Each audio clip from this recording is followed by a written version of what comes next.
Hi everyone, my name's Rebecca and welcome to my final project for ELRC 7551.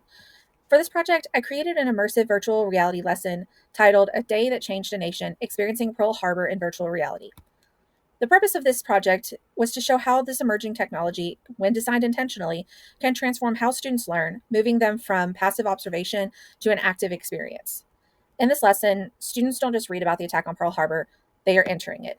They stand within the harbor, look around as planes fly overhead, and feel the emotional weight of that day. This project combines historical understanding, technological innovation, and transformative pedagogy to help students connect to history on a deeply human level. So let's dive into how I created this lesson. When I began designing this lesson, I wanted to find a technology that would help students feel history, not just memorize the dates and facts. This is why I selected virtual reality as the emerging technology for this lesson experience. VR's unique affordances, presence, immersion, and emotional connection allow the learners to step inside historical events and see them from a new perspective. This approach aligns with several of the major theories that we explored in this course. Experiential, experiential learning, students gain knowledge through experience, reflection, and creation. Connectivism, which is that learning happens across digital networks, in this case through VR, collaborative discussions, and shared reflections. And then transformative learning, students engage emotionally and morally, leading the personal shifts in perspective. Pedagogically, I also designed this lesson around Richard Meyer's principles of multimedia learning to ensure that technology supports cognition and understanding. This aligns with the coherence principle, which guided me to use only essential visuals and narration, the segmenting principle, which shaped how I divided the VR experience into short, focused scenes, and the modality principle informed me of my choice to pair audio narration with immersive visuals rather than being strictly heavy on text. These elements work together to create an emotionally engaging and cognitively sound learning experience.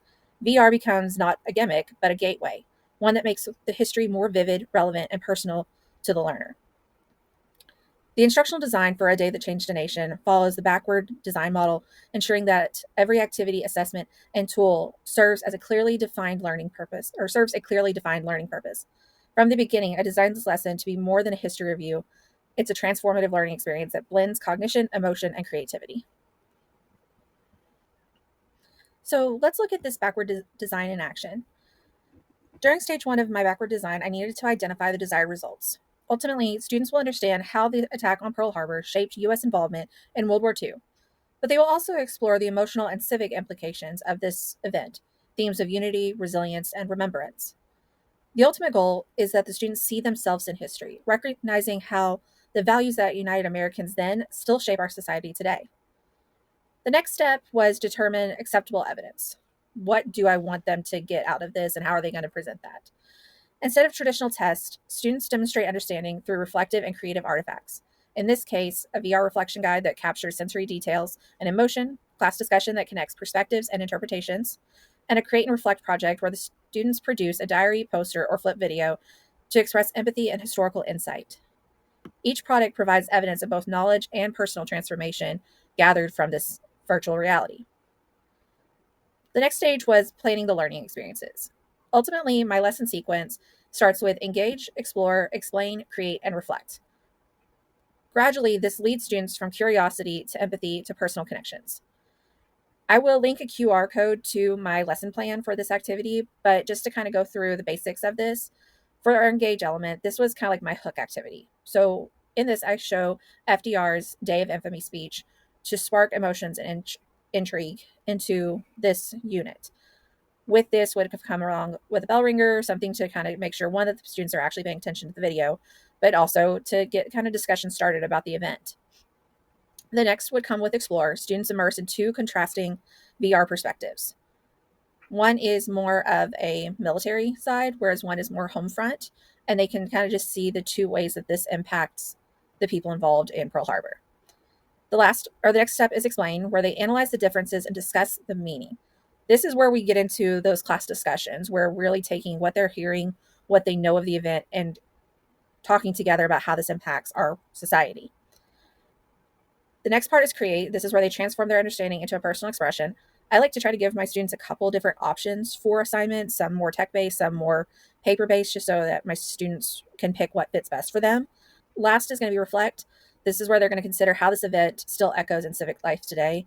I would have rounded this one out, and you'll see as I go through the actual presentation for the day, ended up with a bell ringer, something to close out, and just get them thinking about how what has happened in history is still practical today.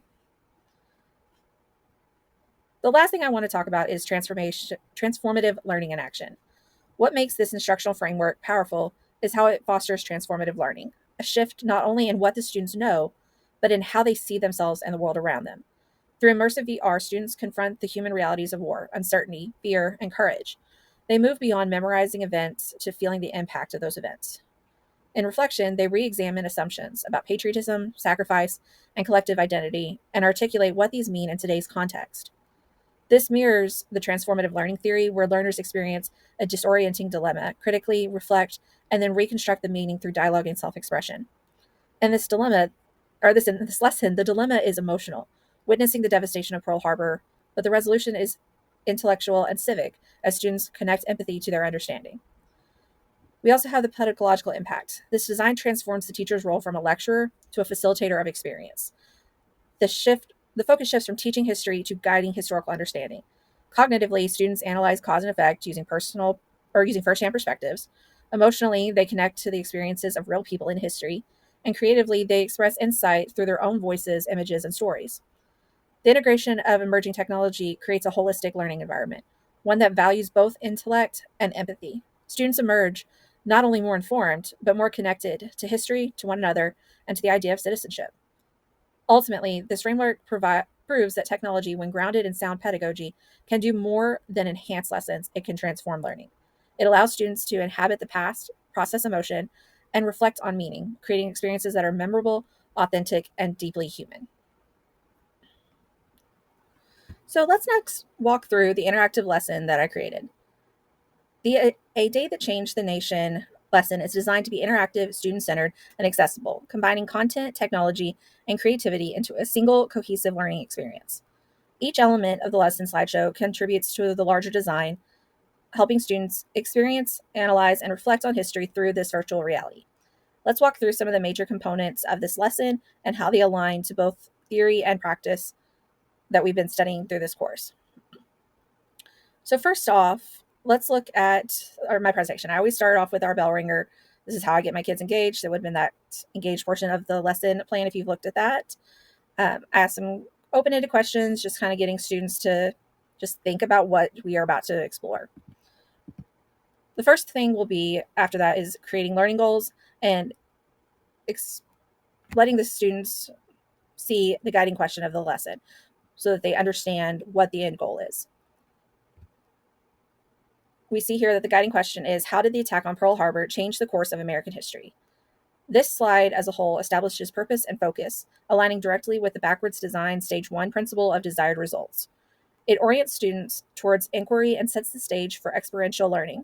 By presenting these visually and reading them out loud, we activate both the verbal and visual channels of the multimedia learning model, ensuring all students know what they are working towards.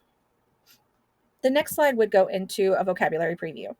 I always want to introduce at the very beginning key vocabulary that's related to today's lesson, not just the bigger overarching ones that like our TEKS cover, just because some of the students may not have ever been exposed to this type of material or these types of vocabulary, and I want to ensure that they know what it is and can reference it back to it. So in this one, the key vocabulary was words such as harbor, isolationism, retaliation, unity, and remembrance. Each term is paired with an image or symbol for dual coding, reinforcing comprehension, particularly for my ELL and my visual learners. Following that is a historical background slide.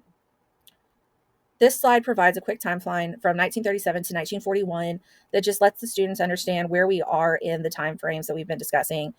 We would have probably referenced some of this in a previous unit, just letting things kind of see where it is within the time frame that we've been studying.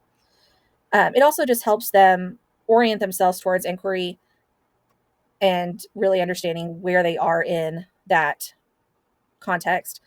And it connects to the pre-training principle in multimedia learning, giving students the background knowledge they need to process complex visuals before they are introduced to the larger VR experience. Students are not just told what happens, they are prepared to interpret what they are about to see. The next would be our VR experience introduction. This is in slide 6 and in 7. These contain the clickable YouTube links to both of the 360 experiences and step-by-step instructions on navigating VR. I would have done it virtually as well, of just like, okay, here's your video. How do you use your mouse to scroll around? How to pause when needed? How do you look in all the different directions? By including this, technology instruction becomes part of the pedagogy. And by explicitly teaching navigation, I reduce the cognitive load on my students, allowing them to focus on the content rather than the controls. Now, of course, I know students are curious by nature and they're going to want to play around with it. So I would try to build that little bit of curiosity time in of, okay, you have 2 minutes, play around with it, click all the buttons before we get started on the lesson. That way I get that out of the way and the kids can really focus on what they're learning. This ultimately supports the ideas of segmenting and signaling principles, which is giving instructions before immersion so students can self-pace and attend to the key elements. Next, the thing I want to discuss is the VR scene prompts and reflection guide. So students would be able to access this from their presentation that would be uploaded into their Google Classroom. With each of the videos that they're doing, they need to look for specific elements, such as before the attack begins, rescue and response, USS Arizona Memorial, and then doing some comparison between the two elements, the two videos. The core of the lesson takes place when students are working through this VR analysis organizer while viewing the two immersive experiences. The organizer is divided into 5 scene categories, as I said, before the attack begins, rescue and response, USS Arizona, and comparing the two VR experiences. For each scene, students complete 3 columns. Observations, what do you see? It can be basic as adding in that, it seems calm or clear day, anything very basic. During the attack begins, they can record sensory details such as planes overhead, explosions, chaos, and connect them to the causes and consequences studied in class. During the rescue and response, they reflect on the acts of bravery and confusion depicted in the VR sequence. USS Arizona Memorial scenes invite students into a more solemn and emotional space, connecting modern remembrance to historical sacrifice. And finally, the students synthesize the 2 videos in that comparing the 2 VR experiences sections, noticing differences in tone, storytelling, and perspective.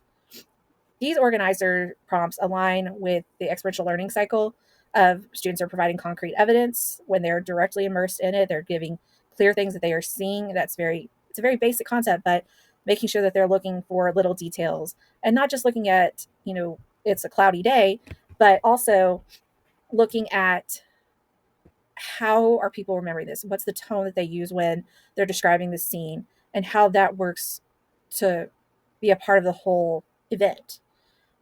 Also, by including reflective observations, they document what they see, hear, feel in each row of the organizer to really make sure they're getting that well-rounded perspective. They also are using abstract conceptualization. They're connecting the visuals and the emotional reactions to the historical themes that they've been learning, such as U.S. mobilization, unity, and national identity. And it's also interlayering active experimentation. They're later going to apply the understanding that they create and in that create and reflect assignment that I'll go over here in a few minutes by using their reflections and using what they have gained and gathered from the VRs that are documented in their organizer. During the VR activity, ultimately the teacher would be circulating using brief response quick checks tied to the organizer, such as, point to one detail that you wrote down that shows how everyday life changed in this moment. What emotion did this scene bring up for you and why? Or how did the tone shift between the 2 videos? Just things to kind of make sure the students are really engaging and do some little conversation buildups as you're building up to that larger class discussion. These checks keep students engaged, ensure comprehension, and encourage deeper emotional and historical processing. As a result, the organizer becomes not just a worksheet, but a scaffold for making meaning happen and transforming the immersive viewing into a reflective, analytical, historical thinking. The next element would be our class discussion and analysis. After viewing this class discussion slide, and students would be given these prompts ahead of time so that when they're done with their videos, they can go ahead and start formulating their arguments and formulating their thoughts to be a part of the whole class discussion. Ultimately, the 3 prompts are: what surprised you most about what you saw? How were the 2 VR experiences different in tone or emotion? And what lessons can we take from the idea of remembrance? This section emphasizes social constructivism. Understanding emerges through conversation and shared reflection. Students hear diverse interpretations and practice evidence-based discussion that aligns with the TEK's objectives on analysis and communication. At this point, the teacher transitions from being a facilitator of content to a facilitator of reflection, by asking clarifying questions that draw connections between personal emotion and historical significance.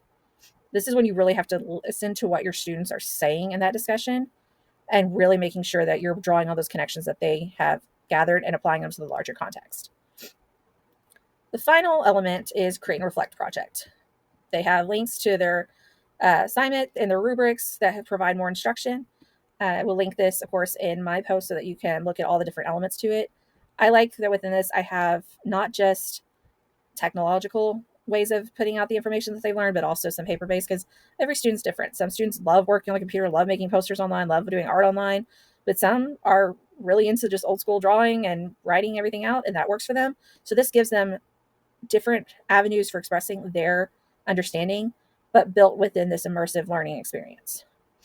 Ultimately, this is slide 9, and we'll move into the last part of the exit ticket in slide 10 here in a minute. These highlight those create and reflect projects where students are going to choose those 3 options: the flipped video, the memorial poster, or the diary entry. These elements operationalize both the perspective principle and the multiple means of expression principle, where students demonstrate learning through their own medium, connecting analysis to creativity. It also embodies transformative learning in action. Learners construct meaning by expressing it from their own perspective.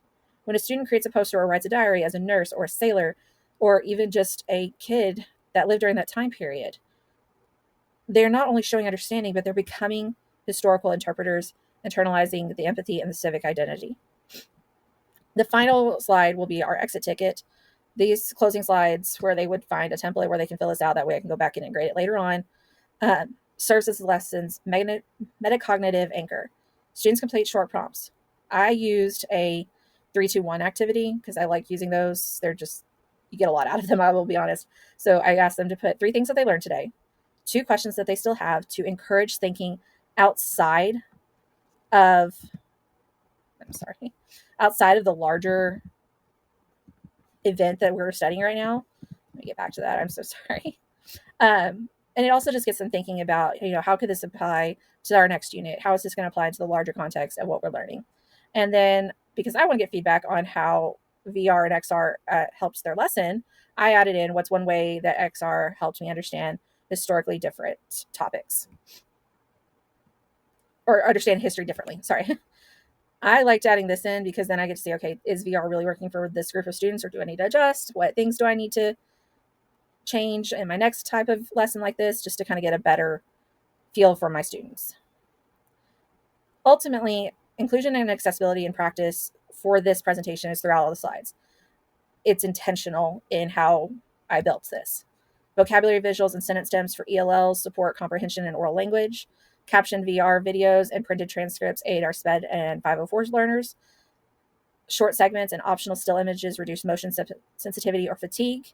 You'll see that whenever you look at the VRs, because of how they work with the visuals, kids don't have to move them around if that's going to be too much. They can just focus in on that one area and still hear and experience the same information. And the choice of product ensures all students can shine, whether verbally, artistically, or textually. This fulfills the UDL principles of providing multiple means of engagement, representation, and expression, making the learner's experience universally acceptable, accessible, and equitable. Pedagogically speaking, the significance of this lesson slideshow demonstrates that technology can be structured, purposeful, and human-centered. Each part, from the goal setting to the VR exploration, from reflection and to creative synthesis, models the shift from teacher-directed instruction to learner-driven exploration. It turns content into experience into reflection, and reflection into creation, fulfilling the promise of transformative pedagogy in a digital age. Ultimately, this interactive design shows that VR, when combined with careful instructional planning and inclusive design, doesn't just teach history, it allows students to live it. So what are some of the future applications that would be beyond this lesson? Virtual reality opens a powerful new direction for teaching, expanding on historical experiences such as the civil rights movement through march walkthroughs, a virtual museum or memorial tours, oral histories or recreations using AI avatars. There's also a strong emphasis on cross-curricular possibilities, science fields, studies in virtual ecosystems, global language exchange in shared VR environments, and art and design students curating 3D galleries. We can also integrate AI and VR using AI-driven coaches giving personalized feedback, reflections, real-time translation from multilingual collaboration. There's also a strong emphasis on pedagogy because it promotes inquiry, empathy, and agency, extends classrooms beyond time and geography, and prepares students for participation in a connected and global world. Thoughtful integration ensures these tools enhance thinking and connection, not just technology for technology's sake. Ultimately, the impact of emerging technology on teaching and learning is extremely high. This project outlines how technology can be more than a means of efficiency. It's a medium for empathy and transformation. Ultimately, we can see that technology should humanize learning. Emerging tools can bridge emotion and understanding. VR helps students build civic and moral connections to the content, and teachers shift from information givers to experience designers. Students in this lesson don't just know history, they feel it. They develop curiosity, critical thinking, and compassion. That is the true power of tech transformed teaching and learning. Thank you so much for viewing this presentation. Hopefully you've learned a little bit more, and I would love any feedback that you can give. Ultimately, I felt that this A Day That Changed the Nation exemplified how emerging technology and thoughtful pedagogy can work together to create transformative learning experiences.